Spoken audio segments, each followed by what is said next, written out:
note avant la vidéo. Si la vidéo t'a plu, et que tu veux être prévenu lorsque je sors une nouvelle vidéo de tirage, sur des sujets autant divers que variés, ben clique sur le bouton s'abonner et le pouce bleu, juste en dessous là de la vidéo. Et si jamais, ben partage la vidéo pour en faire profiter tout autour de toi, quoi. Les amis, la famille, les collègues, les bestiaux, les insectes, même le géranium. On se comprendra, j'ai fait plante verte en option langue LV3. Ah, et oui, et puis si t'as une question ou une précision, l'envie de me dire la couleur de tes chaussettes, combien de pas t'as fait aujourd'hui, tout ce que tu veux, eh ben je t'invite à écrire tout ça dans les commentaires. Ouais, juste en bas, là. Mais si, regarde, juste en dessous du bouton s'abonner, là, pas loin du bouton pouce vers le haut, là. Si, tu peux cliquer dessus, hein. Ah, c'est quoi, c'est 1 millième de seconde de ton temps. Sauf en cas d'arthrose, évidemment, bien sûr. Mais en tout cas, c'est gratuit. Quel est l'avenir des bénéficiaires du RSA et quel est l'avenir du RSA lui-même? Quel est l'avenir du RSA et quel est l'avenir donc des bénéficiaires du RSA de Revenu Solidarité Active? Qu'est-ce que l'on veut faire de ces personnes-là en réalité? Qu'est-ce qui est attendu? Qu'est-ce que l'on cherche? Qu'est-ce que ça va donner en plus? Comme des petits robots. Alors, qu'est-ce que ça va donner? Qu'est-ce qui est attendu de faire ces démarches? Oula. L'émotionnel et l'espoir. L'espoir, l'émotionnel. L'espoir, mais dans le vent, parce que c'est à l'envers. De la force, mais c'est pas vrai. Tempérer, mais rien du tout. La faim. Leur donner de faux espoirs. Jouer sur l'émotionnel. La politique intérieure. La gouvernance intérieure, administrative. Et pas extérieure, donc pas les forces de l'ordre et tout ça.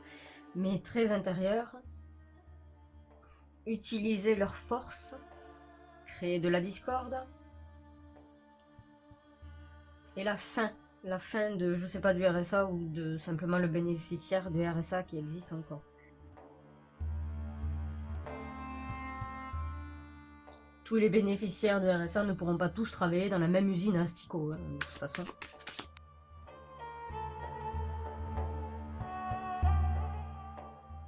Faux espoirs. Peut-être l'argent d'ailleurs, qui nivelle vers le haut.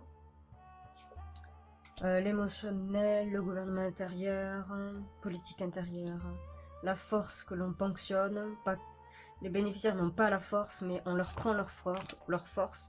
On ne joue pas de tempérance, on crée la discorde et la fin de quelque chose. L'espoir. Là où je pense d'ailleurs, apparemment. Il n'y a pas d'espoir. Hein. La dépression, la solitude, l'isolement. Sympa. Faudra que je retire dessus, ça ne me parle pas beaucoup, ou en tout cas c'est pas très joli. Alors les blabla, les commérages des autres,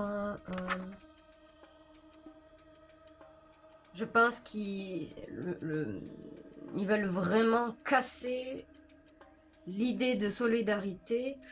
Cette idée-là, puisque le RSA c'est un principe de revenu solidarité active, c'est que 500 balles on se calme. Mais je pense qu'ils veulent vraiment tellement casser psychologiquement ça dans l'esprit des gens qu'à la fin des fins, ces gens-là qui pour le moment, il y a des personnes qui n'en bénéficient pas parce qu'ils ne sont pas dans la nécessité, en tout cas pour les 500 euros, mais qui voudront, tout sera fait en sorte qu'ils demandent à ce que ce soit complètement supprimé. Donc briser cette aide, en gros, briser l'esprit même de la solidarité et tout ça, donc tout ce qui va s'en suivre évidemment, parce qu'à partir du moment où on arrive à, je suppose qu'ils arrivent à supprimer le RSA, qui n'est que de 500 euros, le jour où ils arrivent à supprimer ça, je présume que la suite elle est logique, puisqu'on supprime la solidarité, donc le soin, la santé c'est pareil, tous les autres apports, même les écoles ce serait pareil, mais il faut commencer peut-être par le plus gros, ils veulent commencer peut-être par le plus gros et le plus important, donc le RSA. Le reste ne fera que suivre. Donc là c'est vraiment compter sur l'espèce de commérage de jugement de la part de ceux qui n'en bénéficient pas parce ils ne sont pas encore dans cette situation-là, et face à ceux qui en bénéficient, qui donc se trouvent dans la situation où ils en bénéficient. En utilisant évidemment des discours généralisants, c'est-à-dire en prenant, comme tous les sujets médiatiques d'ailleurs, hein, comme l'histoire de l'immigration et tout ça, en prenant un cas particulier pour en faire la généralité, en ne tenant absolument du coup pas compte de l'endroit où l'on vit, c'est-à-dire les très grosses villes, les endroits reculés, les toutes petites villes et ainsi de suite, même la capitale, voilà, où il n'y a pas la même population ni la même situation de vie. Et d'en faire une généralité, parce que ça c'est le pouvoir des médias, c'est ça son pouvoir aux médias, c'est de utiliser un sujet, un cas particulier pour en faire une généralité, pour que dans l'esprit des gens, ce soit bien acquis que c'est tout le monde est comme ça, voilà. Et donc la suite, ben, on attend le côté émotionnel, donc la demande de, pour le RSA par exemple, il y en a marre, on veut plus que les gens soient aidés financièrement et patati patata, ce n'est pas normal, moi j'y ai pas droit, voilà. Sauf que bon, rien n'est éternel. Et il y a des personnes qui actuellement n'en ont pas spécifiquement besoin jusqu'au jour où il y a un licenciement de l'entreprise, où on doit réduire les effectifs, ce genre de choses. Et il y a de moins en moins d'entreprises qui ouvrent, il y en a plus qui ferment qui n'ouvrent hein, de toute façon, et que ces personnes-là se retrouvent dans la même situation. Alors c'est sûr que passer de 2000 € net à 500 € net, ça met une claque. Mais ça permet aussi de pouvoir acheter à manger. On peut pas tout avoir, mais voilà, l'histoire de la grosse voiture et les multitudes de vêtements, il faudrait oublier dans ces conditions-là, contrairement à une vie où on a touché 2000 € net par mois, ou même 1400 € net par mois. Mais, contrairement à cette vie-là, passer à 500 €, tout ça c'est fini. Tout ce qui est l'accumulation d'objets et de biens. Faut oublier, hein, voilà. À pouvoir se payer un véhicule, faut oublier aussi. Si la voiture tombe en panne ou quoi que ce soit, qu'il y a des réparations à faire, c'est ce qui permet en fait de déplacer les gens, en fait, de pouvoir circuler. Mais même pour ce qui est des transports en commun et tout ça, faut des sous quand même. Donc voilà. Tout ça, il y a plein de choses qu'il faut oublier. La nourriture, faut oublier. Il y a des choses qu'on ne peut plus faire quand on a 1400, 2000 €. Je parle de 2000 € parce que c'est pas énorme. C'est vraiment pas énorme. Dans la vie d'aujourd'hui, je parle. Vis-à-vis du coût de la vie aujourd'hui, je parle. C'est vraiment pas énorme. Mais 2000 €, c'est pas 500 €. On pourra dire que 500 €, c'est pas 0 € non plus. Mais, comment dire, dans la tour d'ivoire, dans leur tour d'ivoire, en haut au gouvernement, pour beaucoup en tout cas, ils ne connaissent pas la vie d'en bas, ils ne connaissent que la vie capitale, la vie de Paris, la vie donc des grosses villes. Mais ils ne connaissent pas la vie des petites villes, ils ne connaissent pas la vie des villages. Ils n'en ont que faire et surtout aucune idée. Donc leurs décisions qu'ils prennent ne sont que le reflet de l'image qu'ils ont de l'endroit où ils vivent. Donc la capitale. Voilà. Et là aussi, les actions prennent un cas particulier et dans le but d'en faire une généralité. Voilà. Et donc là, bon, mais ce qui est attendu, c'est ça. J'ai l'impression, mais je vais tirer après, hein, de toute façon, j'ai un peu l'impression que on veut faire en sorte que... Alors c'est assez rigolo parce que d'un côté, on parle politiquement de la solidarité, on veut que les gens, une partie en tout cas, souhaiterait que les gens soient solidaires envers l'extérieur, mais on souhaiterait également que les gens ne soient plus du tout solidaires avec leurs propres confrères. Parce que pour moi, ils ne sont pas dans cette nécessité-là. Mais comme j'aime à le dire, rien n'est éternel. Autant le RSA, autant ces aides, autant la position de confort qu'ont ces personnes-là pour moi, aussi minime soit-elle. Rien n'est éternel. Rien n'est éternel. Même un patron ne peut pas dire que son entreprise est éternelle, encore moins aujourd'hui. Parce que c'est pas lui qui décide. Encore une fois. Hein. Donc là, c'est vraiment le jugement porté, le regard de travers et la demande, ce qui est attendu, la demande de supprimer le RSA, donc la solidarité entre êtres humains au niveau de la nation en tout cas.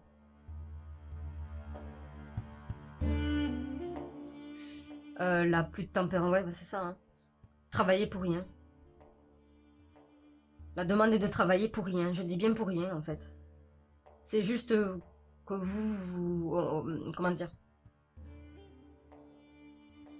pour occuper le temps, pour occuper l'esprit des gens, pour ne pas qu'ils pensent à innover, créer ou quoi que ce soit quand on ne leur estime pas les capacités, pour ne pas qu'ils réfléchissent et qu'ils pensent, c'est juste leur donner une activité obligatoire de toute manière, comme ça ils ne peuvent pas prendre le temps de réfléchir à autre chose et de réfléchir à une petite indépendance. Mais a priori, pour le moment en tout cas, de mon tirage, ça permet ça.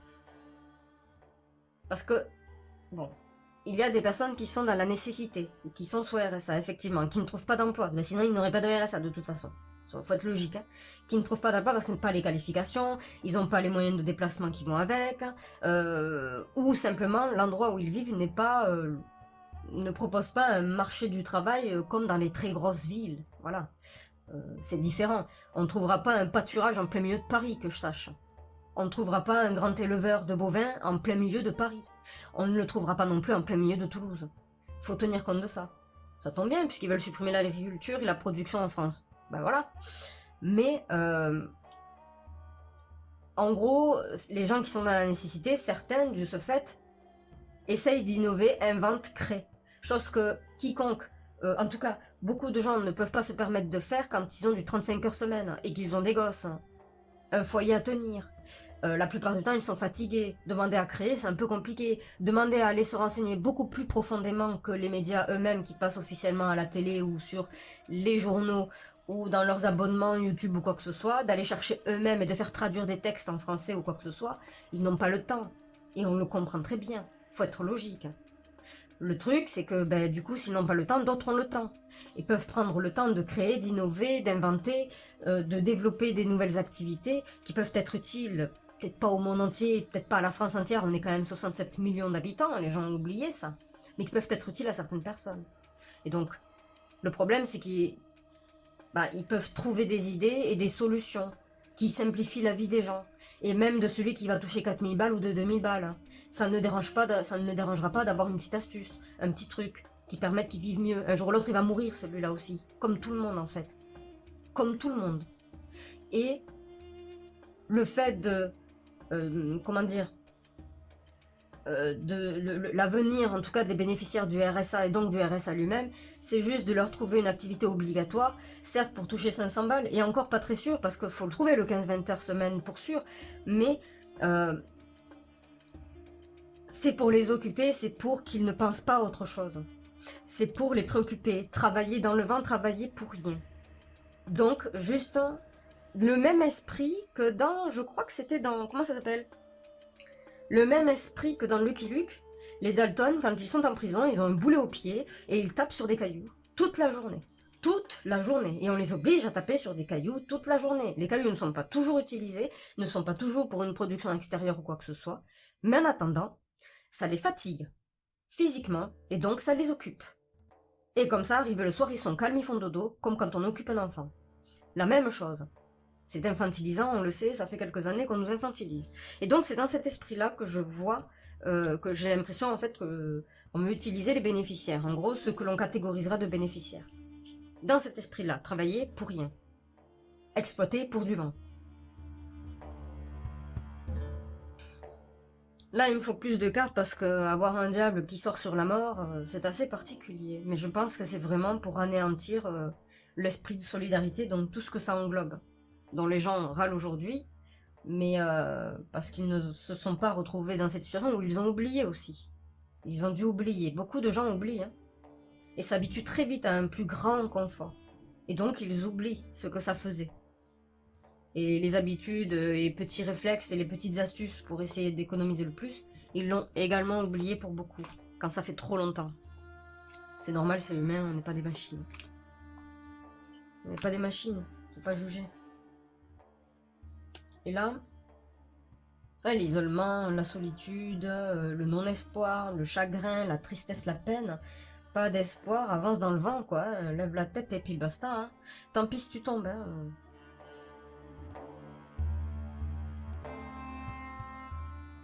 De toute façon, ils n'en ont pas grand-chose à faire de ces gens-là, de toute manière là-haut. Peut-être même est-ce plus considéré comme, je sais pas, comme des sortes de boulets. qu'on ne peut pas éliminer au vu de la loi, aux yeux de la loi aussi facilement, bah du coup laissons-les périr dans un coin quoi. Ils périront tout seuls et puis c'est fini. Là c'est très bizarre. Hein. Le côté émotionnel, bénéficiaire, futur bénéficiaire, le futur des bénéficiaires RSA et du RSA lui-même. Sacrifier quelque chose. Politique intérieure, sacrifier une politique intérieure.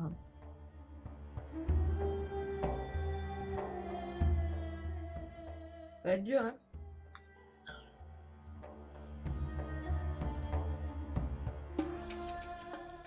Sacrifier une politique intérieure.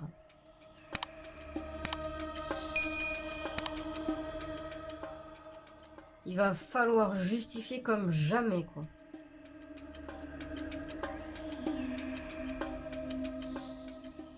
Le jugement porté, le travail des champs, l'agriculture et tout ça. Pourquoi l'agriculture? Nouvelle pousse, non? Le travail gratos, hein?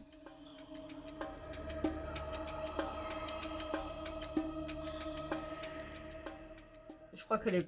Alors, je sais pas, hein, mais je pense que les personnes en situation de handicap, déclarées en situation de handicap, en auront pour leur grade aussi.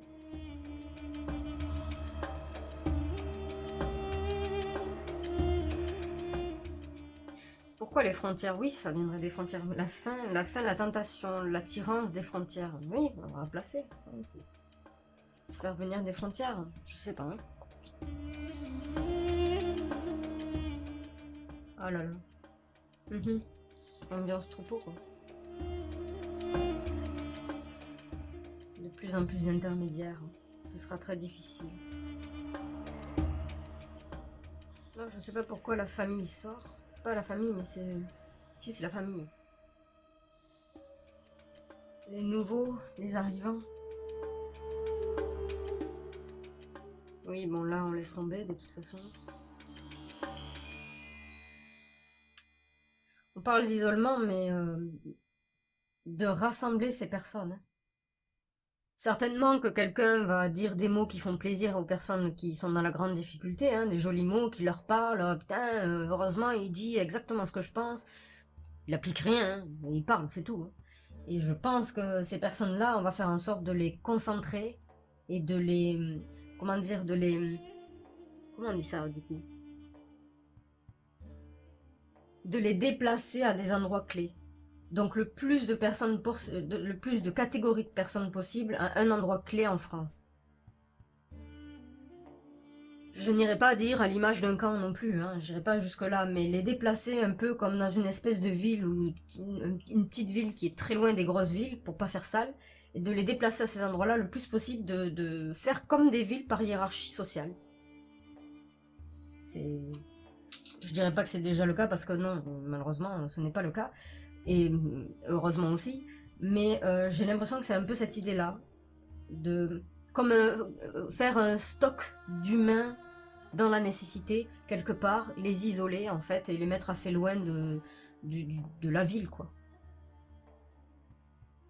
Et faire vivre ensemble, je suppose pas aussi librement qu'on pourrait le penser, hein, bien sûr, mais les faire vivre ensemble, les centraliser quelque part. Tous les centraliser ensemble.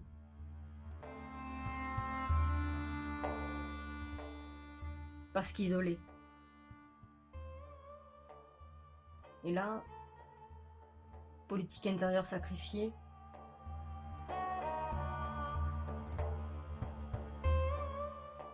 Je suppose qu'il y aurait aussi beaucoup forcément de manifestations, de réclamations, de la misère, hein, beaucoup de misère. Ça fera tourner le secteur médical, socio-médicaux, hein, bien évidemment. Il y en aura des rendez-vous chez les psychologues hein, et les psychiatres. Hein. Il y en aura beaucoup. Hein. Je me demande s'il n'y a pas un esprit de délation quand même. Il y aura de plus en plus de remparts et ce sera encore beaucoup plus difficile de pouvoir s'en sortir quand on est vraiment dans la misère. Encore plus dur qu'avant. Trop de remparts, trop de distance envers ceux qui régissent les lois, ceux qui les pondent, ceux qui décident de l'avenir du pays. Sur un bout de papier, quoi.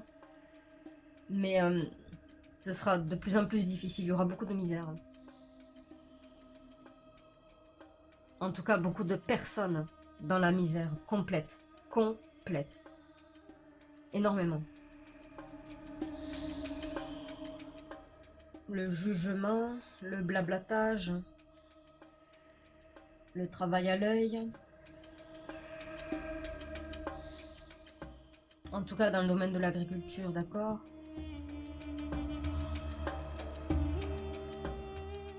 Possiblement éleveur agricole. Pourquoi? Oui, parce que de toute façon, le domaine agricole en prendra un coup aussi. Hein. Sauf si il est extrêmement industrialisé comme jamais. On oublie le côté empathique, on oublie le côté j'aime les animaux. Hein. Et je parle pas dans l'assiette. Hein. On oublie cette époque-là, quoi. À l'usine, quoi.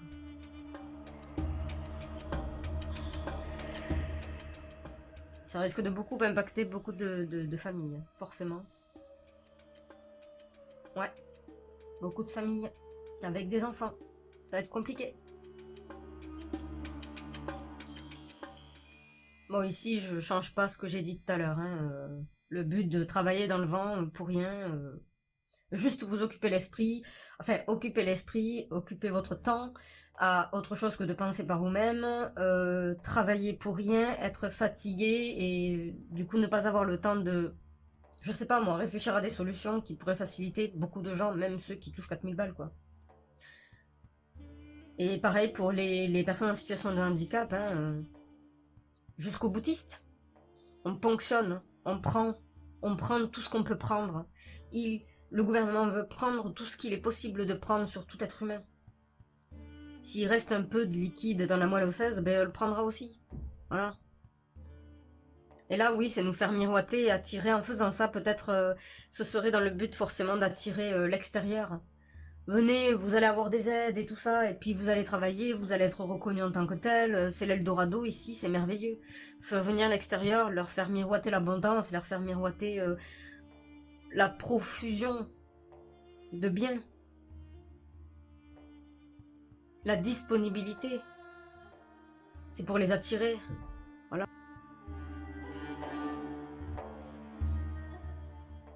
Affirme ou infirme. Changement. Oui. Affirme ou infirme. Retard.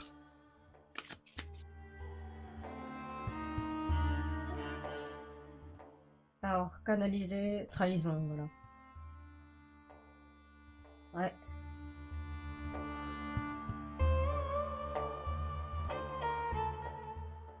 Comme disait, comme cite un chanteur dans une de ses chansons, Tiken Jah Fakoly, quand on est nu, même au diable, on lui souhaite la bienvenue.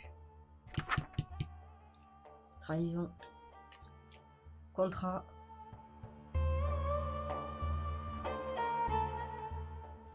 Ça va être très dur.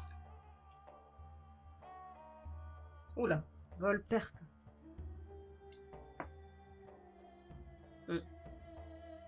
Plus de production, plus rien. Super. C'est fini les aides, moi je le dis, hein, c'est si... enfin, que la population, qu'une majorité de la population réclame qu'il n'y ait plus de RSA parce que je toucherai 4000 € de plus, ce qui est faux, ouais, évidemment, mais c'est pas ça le problème, c'est... Même s'ils le demandent, dans tous les cas, qu'ils le demandent ou pas, mais il faudrait, pour que ce soit crédible, il faut que la plupart le demandent. Mais dans tous les cas, si, donc, le principe du RSA, solidarité active, revenu de solidarité active, solidarité, le mot solidarité, s'effondre, tout ce qui concerne la solidarité s'effondrera, sous prétextant, après tout, ils ont accepté, ça a marché, le fait qu'il n'y ait plus de RSA, alors on peut le faire pour tout le reste, dans tous les domaines. Les aides quand on a un enfant, 2 enfants, 3 enfants, les aides pour les mettre à l'école, le fait de les mettre à l'école publique, en tout cas avec, on pouvait être sûr il y a fort longtemps d'une bonne éducation, une bonne instruction, excusez-moi, j'aime pas le mot éducation, c'est les parents qui doivent faire ce travail-là. L'instruction, une bonne instruction. Maintenant c'est, si ça marche, je présume peut-être en avance que, en gros, faut oublier l'école publique avec une bonne instruction. Plutôt, ce sera effectivement du coup le terme éducation. Éduquer l'enfant, pas l'instruire, l'éduquer, le dresser, c'est horrible hein, mais ouais, le contrôler, je sais pas, l'éduquer, quoi. Mais l'État, pas vous, pas les parents, l'État. Des écoles que pour cela. Mais plus trop d'instruction. Ça, faut virer. La santé, faut virer. Vous avez un problème et tout ça, une opération, quelque chose, faut virer. Il y a plus, c'est fini. Vous avez intérêt à avoir toujours ce qu'il faut sur place. Toujours, toujours tout ce qu'il vous faut sur le compte en banque, qui sera évidemment bien surveillé, y a pas de souci. Hein, il est déjà très surveillé de toute manière. Ne faites pas une faute. Ne vous blessez pas. Ne chopez pas une maladie très grave. Ne développez pas une pathologie dégénérescente. Il y aura pas. Il y aura pas de soutien derrière. Parce que je pense vraiment que à partir du moment où la chose qui touche une grande majorité de la population s'effondre à la demande, après la demande, je veux dire, de beaucoup de citoyens, tout le reste va suivre. Petit à petit. Parce qu'après tout, si ça marchait la première fois pour un truc, et le plus gros, alors on peut le faire pour tout le reste. En disant, vous allez toucher plus d'argent, voilà. Mais pour tout le reste. Et là, là c'est un problème. Parce que si on enlève les aides en question de solidarité donc du pays, si on supprime ces trucs-là, bah, les gens qui seront dans la misère devront aller trouver le moyen de manger. 500 euros, ça paye à manger. Un peu. C'était pas du luxe, d'accord, on s'en fout. Mais un peu. Ben là, s'il n'y a plus ça, ben faudra bien manger à un moment donné. Hein. Vous-même, vous ne pouvez pas survivre sans manger. Il y a un moment donné, vous allez faire quelque chose. Et ça va pas être joli joli. Hein.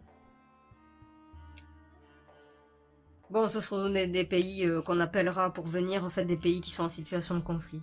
De toute façon. Donc, on va les attirer. En leur parlant, ben, y a de la place maintenant, vous inquiétez pas, on a cumulé tellement d'argent sur le dos des citoyens, bien sûr, qui sont déjà là.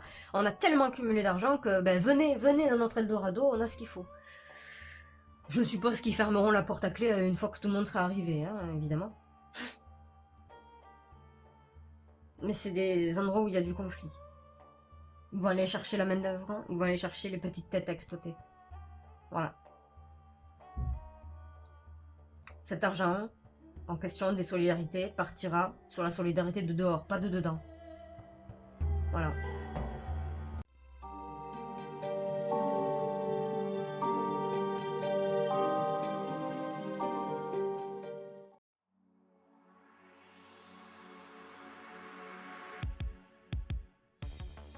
Il semble que la devise en cours et future soit solidarité nationale, non solidarité hors France et ou hors Union européenne, oui. En effet, grâce à la médiatisation d'un cas particulier pour en évoquer un sentiment de généralité, des citoyens non bénéficiaires du revenu de solidarité active, donc le RSA, ont le sentiment de perdre une énorme mensualité de salaire, ce qui est complètement faux, à cause de cette aide, l'impression d'être trompés et abusés par tous les bénéficiaires. Ceci sans tenir compte du lieu de vie en France comme la capitale, les grandes villes, les petites villes et les villages. Les raisons de la situation précaire de bénéficiaires du RSA, donc 500 euros par mois, sont différentes selon où l'on vit. Le marché du travail est différent selon les communes, les situations de handicap également. Si cela fonctionne, alors il est fort probable que tous les services publics qui dépendent des impôts, des taxes de tous les citoyens français, que ce soit dans les domaines scolaires, médicaux, sociaux, suivent le même chemin que l'aide du RSA. Mais au contraire, ces mêmes impôts et taxes partiraient en plus grande quantité dans des aides opaques, hors France et ou hors Union européenne. Ajouté à cela, il faudra de ce fait avoir toujours ce qu'il faut financièrement parlant en cas de quelconque imprévu de santé ou autre, car quiconque n'est à l'abri de perdre son confort actuel, surtout ces dernières années et dans le futur. L'avenir des bénéficiaires du RSA ainsi que les personnes en situation de handicap sera donc de l'ordre de l'exploitation par chantage de droits, afin d'en occuper leur temps et leurs activités cérébrales. Cette action permettrait d'éviter quelconque regroupement, quelconques échanges productifs entre les personnes en situation précaire. Et au vu de la situation actuelle et future, il y en aura de plus en plus dans ce contexte. Il semble que ces mêmes citoyens précaires seraient regroupés et logés géographiquement en France, bien loin des grandes villes, pour ne pas ternir l'image et le confort de ces dernières. Gouvernementalement et médiatiquement, le message d'une France Eldorado auprès des êtres humains provenant de l'extérieur serait émis abondamment. Les populations ciblées seraient en grande majorité issues de pays en guerre, possiblement car ces dernières seraient bien plus réceptives au message. Ceci étant un piège pour les destinataires une fois sur le territoire.